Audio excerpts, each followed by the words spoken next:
कि वो बैठे।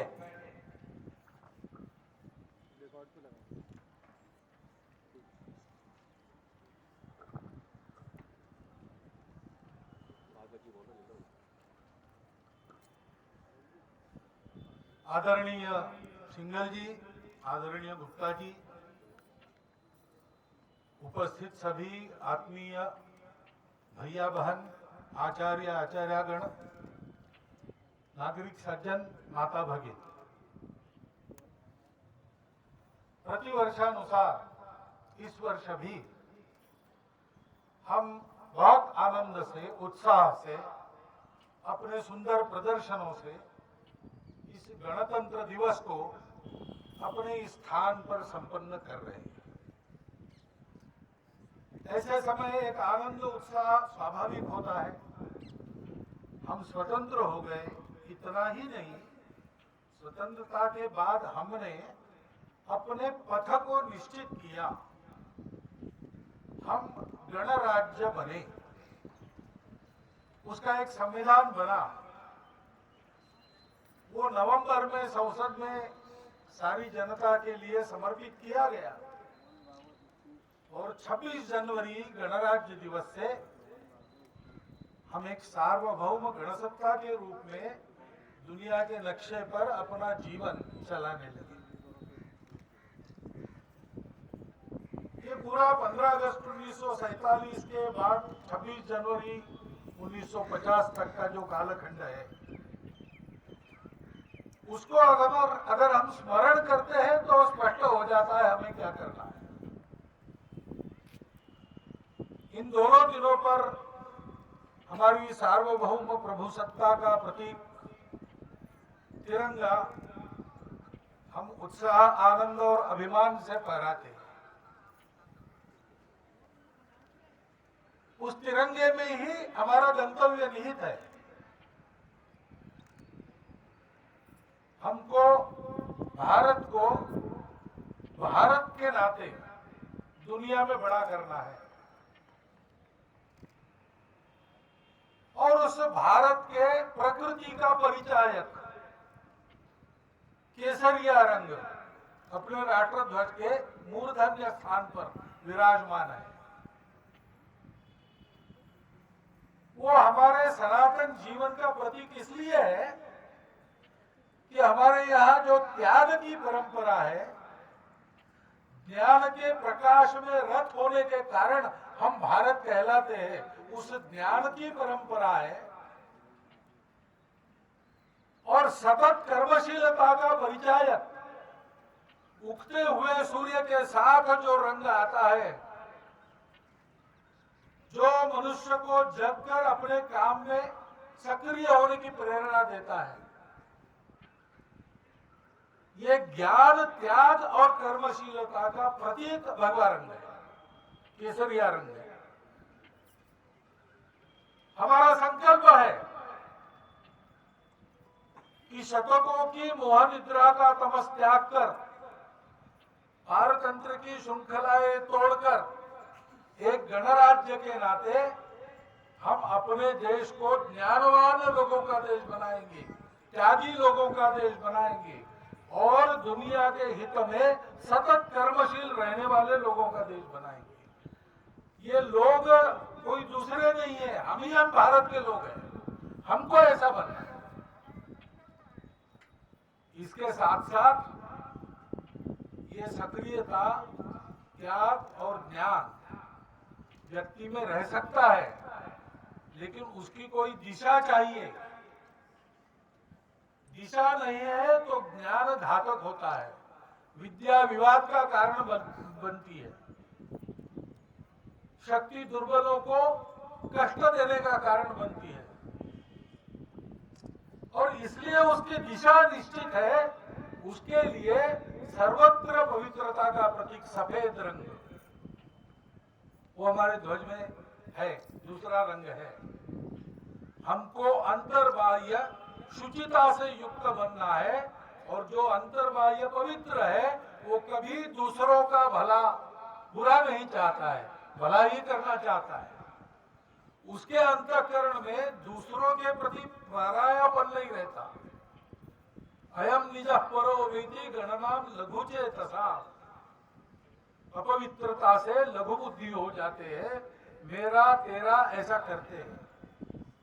लेकिन जो उदार बुद्धि से, शुद्ध मन से आगे बढ़ते हैं, पवित्र व्यवहार करते हैं, वो तो सबको अपना मानकर चलते हैं।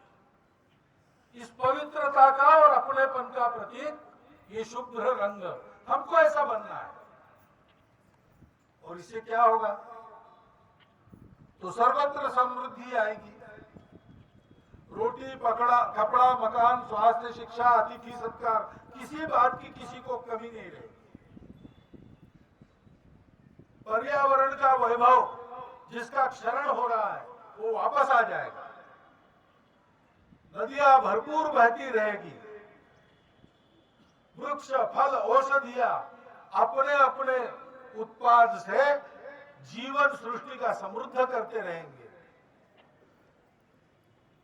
वर्षा जब चाहिए, जितनी चाहिए, जहां चाहिए, तब उतनी वहीं पर होगी, कम या ज्यादा नहीं होगी। जहां नहीं चाहिए वहां नहीं होगी, जब नहीं चाहिए तब नहीं होगी। कालो वर्षति पर्जन्याम पृथ्वीम सस्यशालिनीम। और उसके कारण देश में सर्वत्र क्षोभरहितता रहेगी, क्योंकि अभाव कुछ नहीं है। और जब ऐसा होता है तब स्वाभाविक मन की अमीरी का आना भी आसान होता है।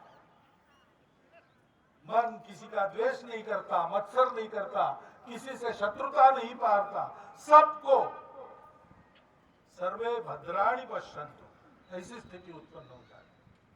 उस समृद्धि का, लक्ष्मी जी का प्रतीक ये हरा रंग है। ये हमारा गंतव्य है और यही हमको बनना है। बनना है तो क्या करना है? तो संविधान सभा के पूर्ण विचार विनिमय के बाद बना हुआ संविधान लोकार्पण करते हुए डॉक्टर बाबा साहब आंबेडकर ने जो 2 भाषण संसद में किए हैं, आज के दिन हम सबको उनको एक बार पूरा पढ़ना चाहिए। उन्होंने हमारे कर्तव्य क्या है ये बताया है। उन्होंने बताया है कि अब देश में किसी भी प्रकार की गुलामी नहीं है, रूढ़िगत गुलामी भी नहीं है। अंग्रेज भी चले गए, लेकिन सामाजिक विषमता के चलते जो गुलामी आई थी उसको हटाने के लिए राजनीतिक समानता और आर्थिक समानता का प्रावधान हमारे संविधान में कर दिया गया है। तो समानता पहली बात उन्होंने कही। हमको कैसा होना है? समानता का व्यवहार करना है और हमको स्वतंत्रता का भी सम्मान करना है। मैं स्वतंत्र बनूं, लेकिन मेरे साथ सब स्वतंत्र है, ये भी मैं ध्यान में रखना। मेरी स्वतंत्रता के लिए दूसरों की स्वतंत्रता का संकोच हम नहीं कर सकते, वो स्वतंत्रता नहीं होती। लेकिन दुनिया का अनुभव ऐसा है कि जहां स्वतंत्रता लाना चाहते हैं वहां समता का संकोच करना पड़ता है, और जहां समता समानता लाना चाहते हैं वहां स्वतंत्रता नहीं रहती। डॉक्टर बाबा साहब ने कहा, अपना देश आपस में लड़कर गुलाम हो गया, किसी दुश्मन के सामर्थ्य के कारण नहीं। हम लोग आपस में लड़ते नहीं, इसलिए गुलाम हो गए। हमारा बंधुभाव समाप्त हो गया। स्वतंत्रता और समता एक साथ लानी है तो दूसरा इलाज नहीं, बंधुभाव लाना चाहिए। इसलिए लिबर्टी और इक्वालिटी के साथ फ्रैटर्निटी, यह शब्द हमारे संविधान में है। डॉक्टर बाबा साहब कहते हैं कि उस बंधुभाव को संपूर्ण देश में प्रचलित करना पड़ेगा। अलग अलग विचारधाराओं के मानने वाले हम लोग संसद में अपने अलग अलग शिविर बनाकर यहाँ बैठे हैं, एक दूसरे का विरोध करते हैं। यहाँ तो ठीक है, प्रजातांत्रिक प्रक्रिया में इसी में से संवाद बनता है, इसी में से सहमति निकलती है।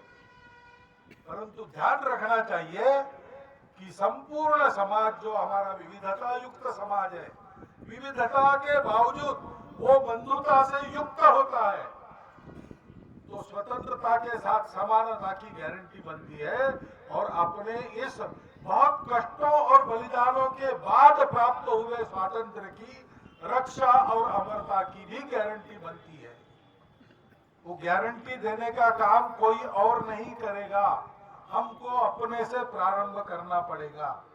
गणराज्य दिवस के आनंद में, उत्साह में आप सबका मैं अभिनंदन करता हूं और मैं ऐसे आपके सामने एक विचार रखता हूं कि इन बातों का स्मरण भी हमको साथ साथ करना चाहिए। इन बातों के मामले में अगले गणराज्य दिवस तक हम कितना आगे बढ़ेंगे, अपना अपना संकल्प लेना चाहिए और उसकी पूर्ति के लिए प्रयास करना चाहिए। ये अगर हम करते हैं तो इस गणराज्य दिवस को हमने पूर्णता के साथ संपन्न किया ऐसा होगा। हर गणराज्य दिवस आपको उस समारोह की संपन्नता में इस पूर्णता का अनुभव कराए, ऐसी शुभकामना आपको देता हूं और मेरे शब्द समाप्त करता हूं। बहुत बहुत धन्यवाद श्रीमान जी, आपने अपने प्रेरणादायी उद्बोधन द्वारा हमारा मार्गदर्शन करने की कृपा की। अब मैं